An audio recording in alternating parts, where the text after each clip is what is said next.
नमस्कार विद्यार्थियों, 10वीं कक्षा में आपका हार्दिक स्वागत है। आज हम 10वीं कक्षा की हिंदी की पाठ्य पुस्तक गोधुली भाग 2 के पहले पाठ को पढ़ेंगे, जिसका नाम है श्रम विभाजन और जाति प्रथा। विद्यार्थियों, नाम से ही आपको पता चल गया होगा कि यह एक महत्वपूर्ण पाठ है, इसीलिए इस वीडियो को ध्यानपूर्वक देखिए। तो आइए देखते हैं आज की इस वीडियो में हम क्या क्या पढ़ेंगे। आज की इस वीडियो में हम सबसे पहले पाठ से जुड़ी हुई कुछ बातों को जानेंगे, जिसे हम पाठ प्रसंग कहते हैं। इसके बाद हम इस अध्याय के पहले 2 अनुच्छेदों की व्याख्या करेंगे, यानी पहले 2 पैराग्राफ को समझेंगे और इन पैराग्राफ को समझते हुए हम जाति से संबंधित तर्क वितर्कों का अध्ययन भी करेंगे। तो आइए शुरू करते हैं इस वीडियो को। विद्यार्थियों, स्क्रीन पर देखिए, आपको एक व्यक्ति का चित्र दिखाई दे रहा होगा। क्या आप इस व्यक्ति को पहचानते हैं? बिल्कुल सही, इसे पहचानने में आपको कोई समस्या नहीं हुई होगी, क्योंकि यह भारतीय इतिहास के एक प्रसिद्ध व्यक्ति हैं, जिनका नाम है डॉक्टर भीमराव अंबेडकर। डॉक्टर भीमराव अंबेडकर इस पाठ के लेखक भी हैं। डॉक्टर भीमराव अंबेडकर ने भारतीय इतिहास में जाति प्रथा का खंडन किया।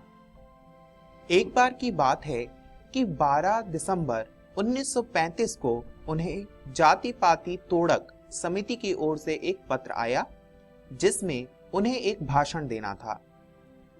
इस भाषण को यहाँ निबंध के रूप में प्रस्तुत किया गया, किंतु यह भाषण उस आयोजन में नहीं पढ़ा जा सका, क्योंकि जब समिति ने उनके इस भाषण को पढ़ा तो उन्होंने उन्हें यह भाषण बदलने के लिए कहा, किंतु डॉक्टर भीमराव अंबेडकर ने उसे नहीं बदला और इस कारण उस वर्ष यानी 1936 में जाति पाति तोड़क समिति का एक भी अधिवेशन नहीं हुआ। बाद में डॉक्टर भीमराव अंबेडकर ने अपने खर्चे पर इस भाषण को अंग्रेजी में एक पुस्तक के रूप में प्रकाशित कराया, जिसका नाम था एनिहिलेशन ऑफ कास्ट। विद्यार्थियों, आज हम इसी पुस्तक के एक छोटे से भाग को पढ़ने वाले हैं, जिसका नाम है श्रम विभाजन और जाति प्रथा। तो आइए विद्यार्थियों शुरू करते हैं। विद्यार्थियों, स्क्रीन पर आपको इस पाठ का पहला अनुच्छेद दिखाई दे रहा होगा। इस अनुच्छेद में डॉक्टर भीमराव अंबेडकर कहते हैं कि उनके लिए यह बहुत ही विडंबना की बात है कि आज भी लोग जातिवाद के समर्थक हैं। विद्यार्थियों, विडंबना का मतलब होता है अजीब बात, यानी डॉक्टर अंबेडकर को यह बात बहुत ही अजीब लगती है कि लोग आज भी जातिवाद का समर्थन करते हैं और इसके समर्थन में वह यह विचार देते हैं, वह यह तर्क देते हैं कि जाति प्रथा जो है वह श्रम विभाजन के लिए बहुत ज्यादा जरूरी है। अब विद्यार्थियों, आप सोच रहे होंगे कि श्रम विभाजन क्या होता है। श्रम विभाजन का अर्थ होता है कि एक समाज में जितने भी काम होते हैं, उन कामों को व्यक्ति आपस में बांट लेते हैं, उसे ही हम श्रम विभाजन कहते हैं। श्रम का मतलब काम और विभाजन का मतलब बंटवारा, यानी काम का आपस में बंटवारा। और किसी भी समाज के लिए श्रम विभाजन बहुत ज्यादा जरूरी है, क्योंकि कोई भी एक व्यक्ति सभी काम को नहीं कर सकता। जातिवाद के समर्थक यही तर्क देते हैं। डॉक्टर भीमराव अंबेडकर इस तर्क को स्वीकार कर लेते हैं कि समाज में श्रम विभाजन होना चाहिए, किंतु वे जाति प्रथा का विरोध करते हैं। वे कहते हैं कि अगर जो लोग श्रम विभाजन के नाम पर जातिवाद का समर्थन करते हैं, तो उन्हें पता होना चाहिए कि जातिवाद में श्रम विभाजन नहीं होता, उसमें श्रमिक विभाजन होता है। अब विद्यार्थियों, आप यह भी सोच रहे होंगे कि श्रमिक विभाजन और श्रम विभाजन में अंतर क्या होता है। वास्तव में श्रम विभाजन का मतलब होता है काम का बंटवारा, किंतु श्रमिक विभाजन होता है काम करने वाले लोगों का बंटवारा।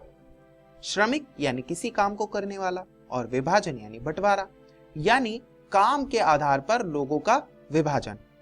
और जाति प्रथा में काम के आधार पर ही लोगों को ऊंच या नीच स्तर पर बांटा जाता है।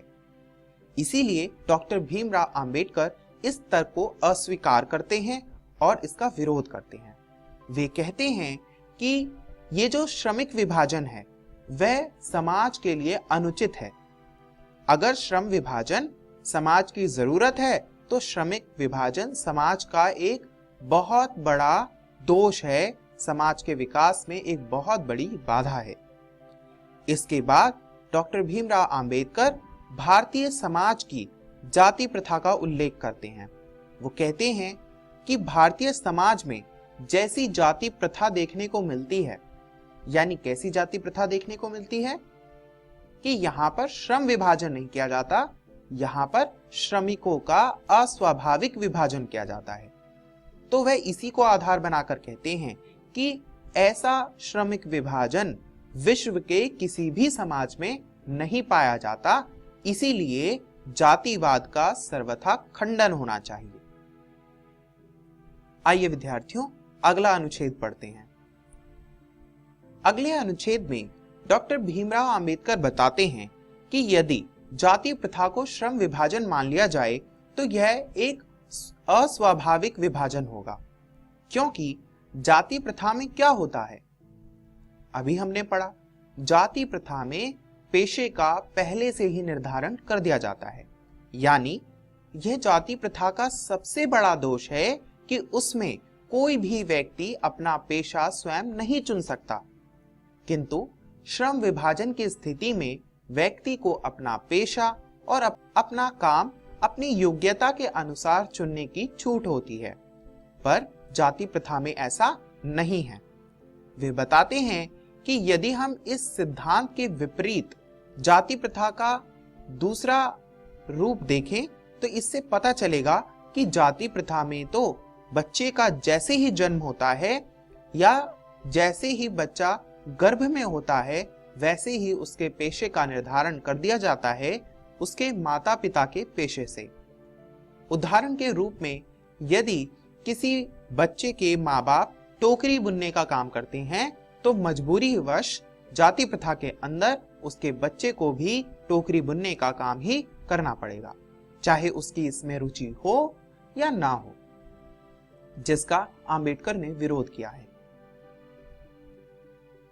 विद्यार्थियों, यह था दूसरे अनुच्छेद का विमर्श। आज के इस वीडियो में हमने देखा कि श्रम विभाजन और जाति प्रथा का क्या अर्थ है। हमने अध्याय के 2 अनुच्छेदों को पढ़ा। पहले अनुच्छेद में हमने यह जाना कि जाति प्रथा और श्रम विभाजन क्या है। इसके बाद हमने श्रम विभाजन और श्रमिक विभाजन के अंतर को समझा। श्रमिक विभाजन और श्रम विभाजन के अंतर को समझते हुए हमने जाति प्रथा के दोष का भी वर्णन किया। विद्यार्थियों, स्क्रीन पर कुछ प्रश्न दिखाए जा रहे हैं। इन प्रश्नों को आप ध्यानपूर्वक नोट कर लीजिए।